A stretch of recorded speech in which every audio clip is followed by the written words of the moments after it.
안녕하세요. 춘자엄마 TV입니다. 얼마 전에 김진욱 목사님이 대전에 오셔서 제가 한번 유튜브를 찍었었는데요. 그때 김진욱 목사님 책을 한 권 샀어요. 내 삶을 이끌어준 12가지 말씀. 제가 원래 책을 잘 안 사요. 사도 잘 안 읽고. 근데 이번에는 설교에 엄청 감동을 받아서 책을 샀는데 읽다 보니까 너무 재밌는 거예요.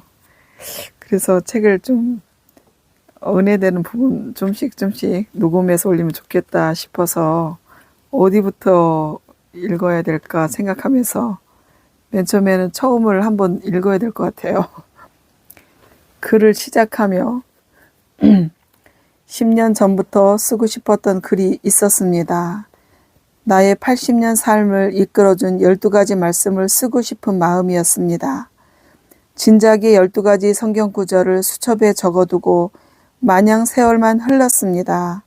그런데 두레마을 둘레길을 혼자 걷는 중에 더는 미뤄서는 안 되겠다는 조바심이 들어 더 미루지 말고 써야겠다는 마음을 갖게 되었습니다. 지금까지 12가지 말씀 중 한 말씀을 한 장으로 하여 12장으로 된 글을 쓸 작정입니다. 이 글을 쓰기 시작하면서 이렇게 써야 하는 3가지 다짐을 합니다. 첫째는 정직하게 쓰자는 다짐이고, 둘째는 쉽게 쓰자는 다짐이고, 세 번째는 깊이 있게 쓰자는 다짐입니다.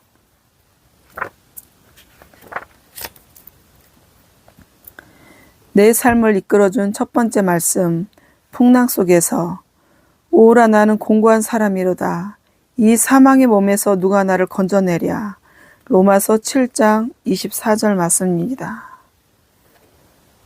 1. 풍랑 속에서 나는 생각한다. 고로 나는 존재한다. 라틴어로 읽기 좀 어렵네요. 철학자 데카르트의 말입니다. 이 말을 흉내내어 철학자들이 쓰는 말이 있습니다.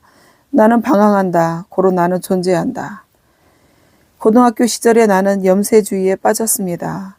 독일의 염세주의자 쇼펜하우어가 쓴 자살론을 끼고 살며 어떻게 하면 이 곤고하고 살만한 가치가 없는 세상을 떠날까 고민하는 어머니를 생각하며 차마 죽을 수 없었습니다. 또 나의 방황기도 유별났습니다. 고등학교 시절에 이미 방황기가 발동하여 가출하였습니다. 고등학교 2학년 시절이었습니다. 사는 것이 지루하고 공부도 하기 싫어서 여름 어느 날 칫솔 하나 윗주머니에 꽂고 헤르만 헤스의 시집 달랑 한 권 들고 대구역에서 부산행 완행열차에 올라 삼량진역에 내렸습니다. 삼량진에서 낙동강 강둑을 걷곳 걸어 남지를 지나 진해까지 갔습니다. 진해의 한 식당에서 심부름꾼으로 얼마를 일하다가 다시 걸어 진주를 지나 통영까지 갔습니다. 진주에서도 이런저런 허드렛 일을 하다 배를 타고 여수로 갔습니다. 여수 순천을 지나 전라도 황토길을 걸으며 청록파 시인 박목월의 나그네를 읊었습니다. 나그네, 강나루 건너서 밀밭길을 구름에 달 가듯이 가는 나그네, 길은 외줄기 남도 상백리, 술 읽는 마을마다 타는 저녁놀, 구름에 달 가듯이 가는 나그네, 황토길을 걷다 날 저물고 배고파지면 마을에 들러 농사일을 거들며 며칠을 지내다가 다시 정처 없이 발길을 옮기곤 하였습니다.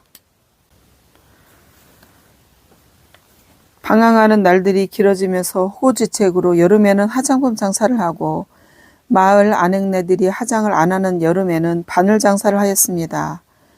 바늘 한 첩에 12개가 들어 있습니다. 도매상에서 바늘을 사서 마을을 돌아다니며 팔기도 하고 바늘 한 첩을 주고는 한 끼를 때우곤 하였습니다. 때로 농가에서 밤매기 모심기를 돕다가는 하늘에 노푸르고 구름이 흐르는 날이면 다시 발길을 옮기곤 하였습니다. 하늘에 떠있는 흰 구름을 보며 헤르만 헤세의 시를 흥얼거리곤 했습니다. 피에졸레 헤르만 헤세, 머리 위 푸른 하늘로 흐르는 구름이 내게 손짓한다. 고향으로 가라고. 고향으로. 그지없이 먼 저편으로 평화와 별의 나라 머나먼 곳으로. 고향이여 너의 푸르고 아름다운 바닷가를 영영 볼 수 없단 말인가? 허나 여기 남쪽 나라 어딘가에 나의 잃어버린 고향을 만날 수 있으련만. 얼마쯤 돌아다니다가 정신을 차리고 집으로 돌아와서 학교에 갔지만 한 달을 견디고 2달째 되니 도저히 견딜 수 없어 또다시 집을 뛰쳐나와 장날을 찾아다니며 장사를 하며 정신없이 돌아다녔습니다. 그렇게 다니기를 1년 반이 지난 어느 날 여수 오동도 섬에 이르러 동백나무 아래 무릎 꿇고 앉아 기도드렸습니다. 예수님, 저 이제 그만 돌아다니고 저를 기다리는 어머니가 계신 대구집으로 가서 공부하랍니다. 그러고는 여수항에서 통영 가는 배를 타고 통영에 내려 걷고 걸어 집으로 돌아왔습니다. 1년 반을 무전여행하다 집에 돌아오니 어머니께서 눈물을 훔치시며 기뻐하셨습니다. 나는 어머니 앞에 무릎을 꿇고 말씀드렸습니다. 어머니, 나 이제 그만 돌아다니고 공부하랍니다. 그간에 어머니 속 썩여 죄송합니다. 이제부터 학교도 다니고 학교도 열심히 나가고 교회도 열심히 다니겠습니다. 어머니는 눈물을 훔치시며 말씀하셨습니다. 그래, 내 기도응답이다. 그간의 새벽마다 하나님께 내가 돌아오게 해달라고 기도드렸다. 너 공부해야 할 사람이다. 너희 아버지가 숨지기 전에 특별히 너를 공부시키라고 부탁하지 하셨다. 너는 열심히 공부하면 크게 될 거다. 내가 굶어도 내 공부는 밀어줄 테니 열심히 해라. 나는 어머니께 우선 공부할 책을 사야 하니 책값을 구해 주십시오 하고 말씀드렸더니 어머니께서 그래, 책값이 얼마 되겠냐 하시기에 그간의 책을 놓고 지냈으니 우선 영어와 수학 참고서부터 사서 밀린 공부를 독학으로 공부하기 시작해야겠습니다. 아마 3만 원 정도면 될 것 같습니다 라고 말씀드렸습니다. 어머니께서는 그래, 오늘은 자고 내일 나가서 책값 구해 올게. 피곤할 테니 푹 자라 하셨습니다. 다음날 어머니는 새벽 기도를 마치고 바로 나가시더니 날이 어두워져 가는데도 돌아오시지 않았습니다.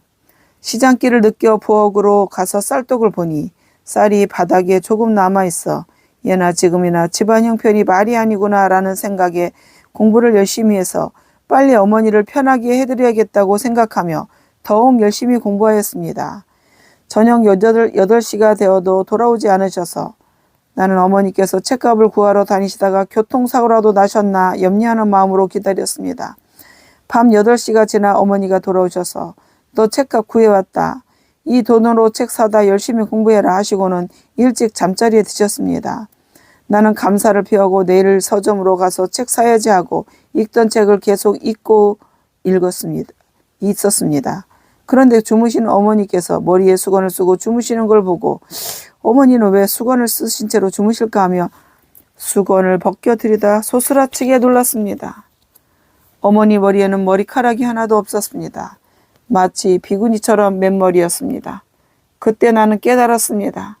어머니께서 책값을 구하시려 온종일 친척, 친지집을 다니시다가 구할 수 없게 되니까 가발 가게로 가서 머리카락을 파신 게로구나. 그래서 밤늦게 들어오신 게로구나. 그렇게 사태를 짐작하고 나니 눈시울이 찡하게 감동이 임했습니다. 이런 어머니를 위해 밤낮 없이 공부하여 꼭 성공하여 어머니께 보답해야겠다고 다짐했습니다. 오늘날 서점으로 가서 책 2권을 샀습니다. 서울대학교의 유진 교수가 집필한 영어 구문록이란 책과 수학의 정석이란 책이었습니다. 나는 그날로 이발관으로 가서 머리를 율브리너 스타일로 싹 밀고는 들어앉아 영어 구문론을 읽기 시작하였습니다. 마음을 집중하여 7차례 정독하였습니다. 그러고 나니 그 책의 내용을 훤하게 알게 되었습니다. 동명사는 몇 페이지, 전치사는 몇 장 몇 절이란 식으로 꿰뚫게 되었습니다. 2년 후에 지금의 수능시험과 같은 실력고사를 치를 때 영어 시험 시간에 60문제가 출제되었는데 영어 구문론에 없는 문제는 2문제밖에 없었습니다. 그런데 그렇게 열심히 공부하여 좋은 성적으로 대학에 들어가 장학금을 받으며 공부할 수 있게 되긴 하였는데 심각한 문제가 생겼습니다. 짧은 기간에 대학 입시 공부에 몰두하느라 잠을 줄이기 위해 카페나라는 잠 안 오는 약을 밤마다 먹고 밤샘 하듯이 하며 공부하였는데 그 약의 부작용으로 심한 위장장애가 왔습니다. 대학 생활을 하는 중에 얼마 지나지 않아 위장병에 시달리게 되었습니다. 소화 기능이 떨어져 6개월 이상 죽을 먹으니 먹으며 지나게 되니 꼴이 말이 아니게 되었습니다. 위장병이 심해지면 나중에 엉뚱한 생각이 들게 됩니다. 차라리 팔이나 다리가 하나 없는 게 낫겠지 하는 생각입니다. 그런 생각을 할 만큼 위장병에 시달리게 되었습니다. 그렇게 되니 의지력이 약해지고 신경쇠약 증세 같은 증세가 생기고 불면증까지 왔습니다. 몸이 약해지면 마음도 약해집니다. 염세주의에 젖어들게 되고 자살을 생각하는 상태까지 이르렀습니다. 더욱이 내 전공이 철학이었던지라 회의와 방황의 날이 깊어졌습니다.